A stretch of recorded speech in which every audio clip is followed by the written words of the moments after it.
নমস্কার বন্ধুরা, বিনা ব্লগে সবাইকে স্বাগত। আবার একটা নতুন রান্না নিয়ে চলে এসেছি। বাঙালিয়ানা পরোটা আর মসুরের ডালের তড়কা। প্রথমে ডালগুলো আমি সেদ্ধ করে নিয়েছি, ভালো করে 2-3 বার ধুয়ে ডালগুলো সেদ্ধ করে নিয়েছি। সেদ্ধ হয়ে গেলে ওর মধ্যে আমি নুন হলুদ অ্যাড করব। নুন হলুদ অ্যাড করার পরে আমি বাটিতে নামিয়ে নেব।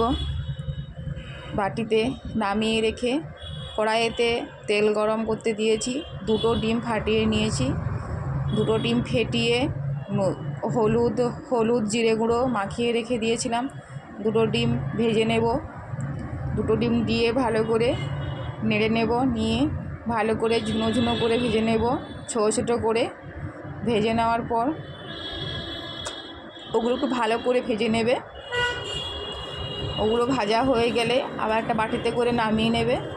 বাটিতে করে নামিয়ে নিলাম আমি। নামিয়ে নেওয়ার পর আবার একটা কড়াইয়ে তেল গরম করতে দিয়েছি।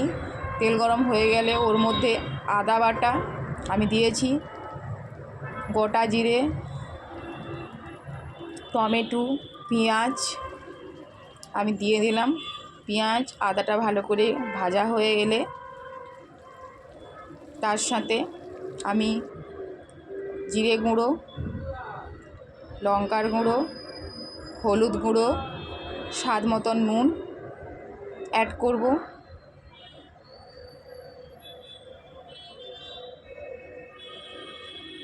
অ্যাড করার পর ভালো করে ওটা আমি কষিয়ে নেব যতক্ষণ না পর্যন্ত কষানো হচ্ছে। কষিয়ে নেওয়ার পর আমি ওর মধ্যে যে ভেজে রাখা যে ডিমগুলো, ওই ভেজে রাখা ডিমগুলো আমি দিয়ে দেব। ভেজে রাখা ডিমগুলো দেওয়ার পর আমি আরও একটু ভালো করে কষিয়ে নেব। ভালো করে কষিয়ে নিয়ে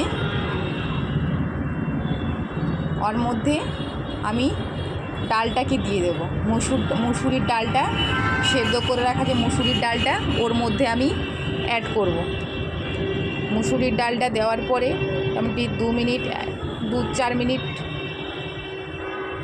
কষাতে দেব। 2-4 মিনিট কষাতে দেওয়ার পর আমি ধনেপাতা কাঁচা লঙ্কা দিয়ে দেব। ধনেপাতা কাঁচা লঙ্কা দিয়ে আরও 1 মিনিট 2 মিনিট আরও ওকে কষাতে থাকবো।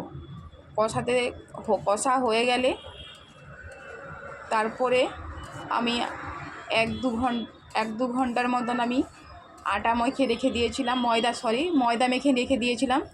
ওই ময়দাগুলো বের করিয়ে আমি পরোটা করে নিয়েছি।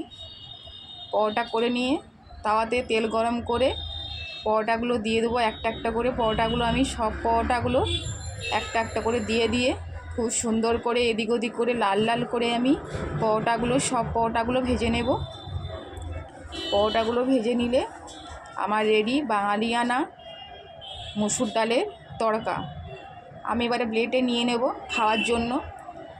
স্যালাড কেটেছি, শসা, পেঁয়াজ। দেখো বন্ধুরা, আমাদের ভালো লাগলে একটু লাইক কমেন্ট শেয়ার